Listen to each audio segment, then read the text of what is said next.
El cerebro de un ser humano es casi la 10ª parte del de un cachalote. Se podría decir, claro, el cachalote siendo un animal tan grande necesita esa cantidad de tejido cerebral para controlar sus sistemas, y la respuesta es no exactamente.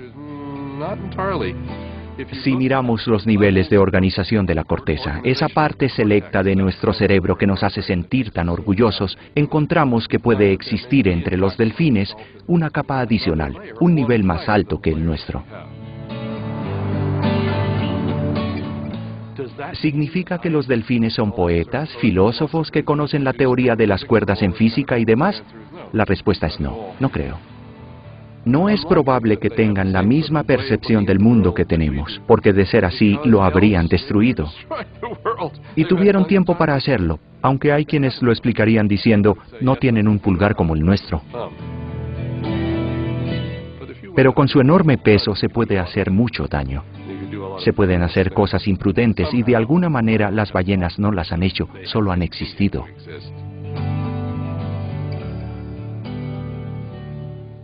Y esta es una lección maravillosamente valiosa. Se puede tener un equipo enorme, sofisticado, sin destruir el mundo. Podemos aprender de ellas, por ejemplo, cómo vivir en este mundo sin destruirlo. Vencer nuestra arrogancia para aprender de las ballenas.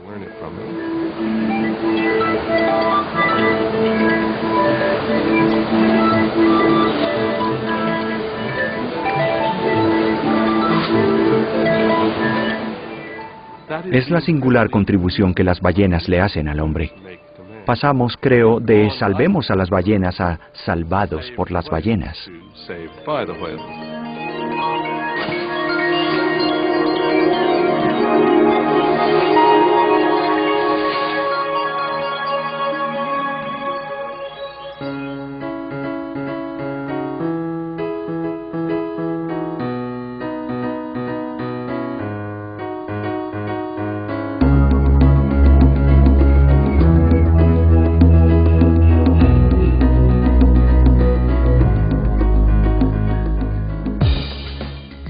Estaba en el cuarto de máquinas de un buque en las Bermudas y un amigo me dijo, «Oye esto», y puso una grabación.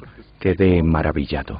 Nunca había escuchado algo igual del mundo salvaje, ni siquiera parecido. Era absolutamente hermoso.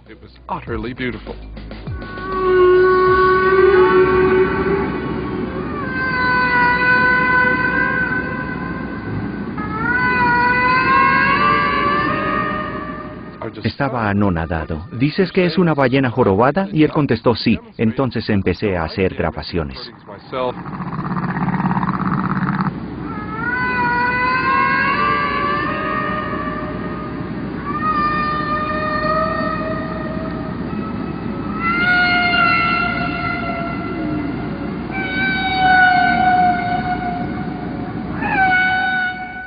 Con un amigo llamado Scott McVeigh, empezamos a escuchar y a escuchar. Y finalmente captamos que estas canciones eran secuencias rítmicas de sonidos, largas y repetidas.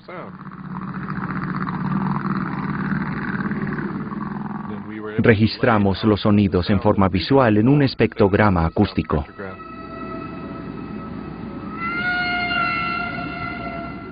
Veíamos que los patrones duraban 15 minutos y luego regresaban y se repetían y seguían y se oía la canción completa.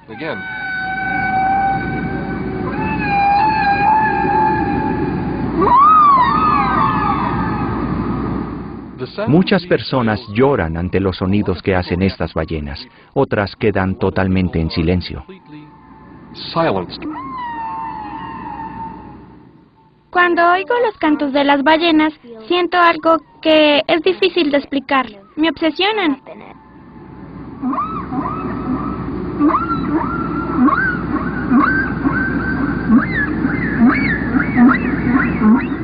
Los sonidos despiertan nuestros sentimientos de pérdida, de tragedia.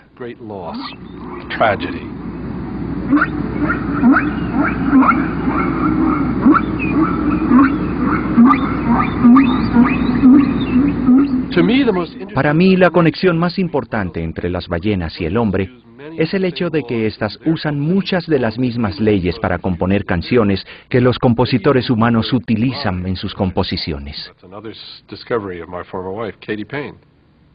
Incorporan incluso ritmo en sus canciones. Ese es otro descubrimiento de mi ex esposa, Katy Payne. Si la canción es complicada, hacen rima. Por ejemplo, hacen sonidos como... Y luego... Si después cambian ese primer por que es común, lo dividen en notas y mantienen la rima final. Siempre que ocurre ese cambio se mantiene la rima final.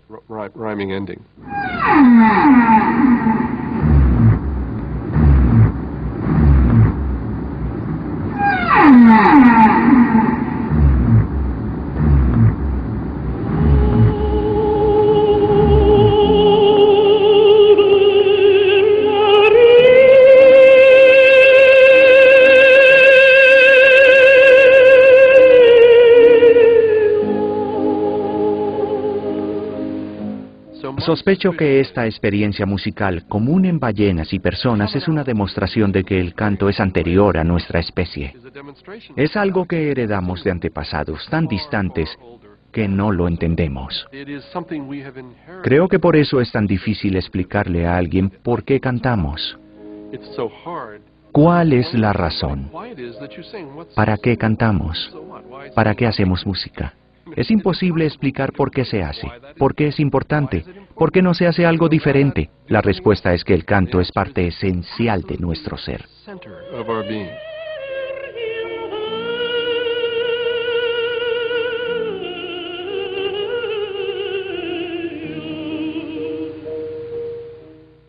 Que las ballenas y el ser humano estuvieran separados durante un periodo tan largo significa que hubo una trayectoria paralela. Allí, el cerebro vertebrado eligió las cosas que funcionan, y adivinen, la trayectoria es la misma, a ambos nos entretienen las mismas cosas. Eso nos explica por qué las ballenas son tan atractivas para el hombre. Cantan en un lenguaje emotivo que no entendemos totalmente, pero con el cual hay mucha empatía.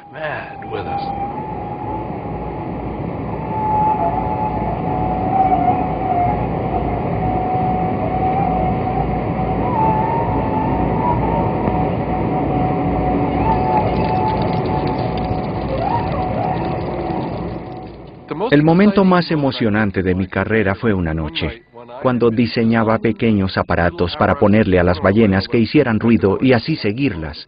Esos ruidos tenían que oírse a una distancia de más de 1,5 kilómetros. Me habían enseñado cómo calcular a qué distancia puede oírse un sonido bajo el agua y pensé, ¿a qué distancia se oirá una ballena? Orientación por medio de señales acústicas de largo alcance en las ballenas con barbas. Roger Payne y Douglas Webb.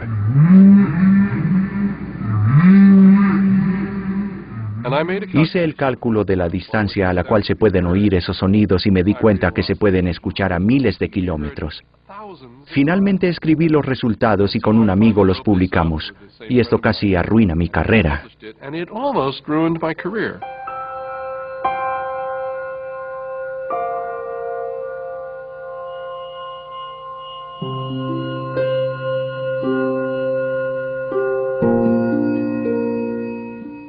No toleraban esa idea. Atacaron mis fuentes de financiación. Me agredieron. Fue repugnante.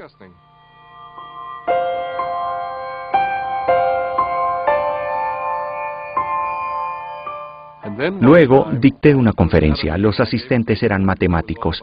Debía durar 1 hora, duró 5, porque me interrumpían haciéndome preguntas.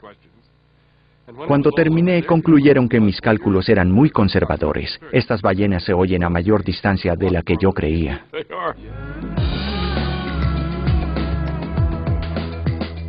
Fue el momento más emocionante.